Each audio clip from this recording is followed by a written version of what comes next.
జయసుధ గారి అబ్బాయి Neha Kapoor acted as a man from frontier India, Balochistan నుంచి.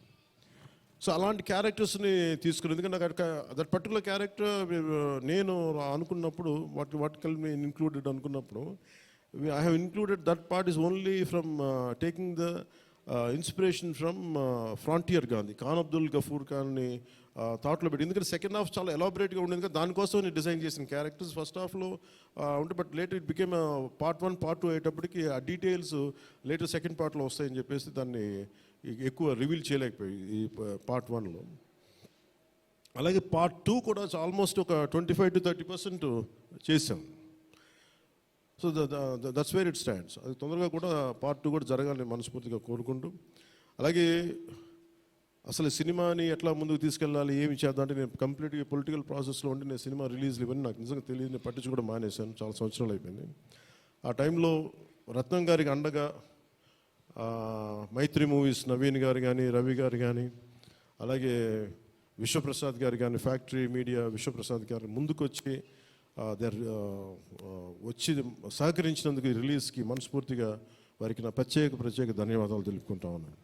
ఎందుకంటే వారు లేకపోయిన ఉంటే ఈ రోజున డెఫినెట్లీ ఈ రిలీజ్ చాలా కష్టమయ్యేది.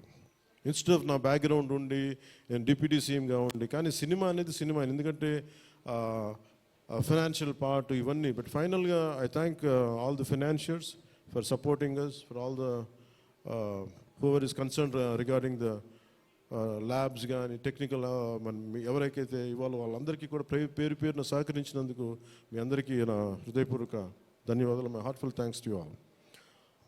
ఇది it's not about success, it's not about this, it's about conveying a thought to the public. It all depends how well public receive. ఏది చెప్తా ఉన్నాను, కొంతమంది బాయ్కాట్ చేస్తాం, నెగిటివ్ రివ్యూస్ అంటే, I said please go ahead, నాకు అసలు ఇబ్బంది లేదు.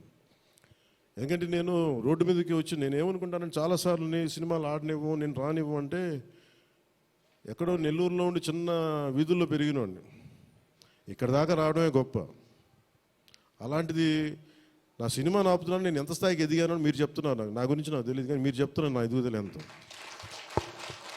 ఎవడో ఒక హీరో ఒక సినిమా తీస్తే ఆ సినిమాని మిమ్మల్ని భయపెట్టేంత స్థాయిలో ఉందా? నా మీద కూర్చోబెట్టి ఒక క్విట్ ఇండియా మూమెంట్ ఇదేమన్నా, ఇదే క్విట్ ఇండియా మూమెంట్ లాగా బాయ్కా అంటే ఏం చేస్తారు చేసుకోండి అన్నాను. ఏం ఫరక్ పడుతుంది, ఏమి తేడా పడుతుంది? నథింగ్.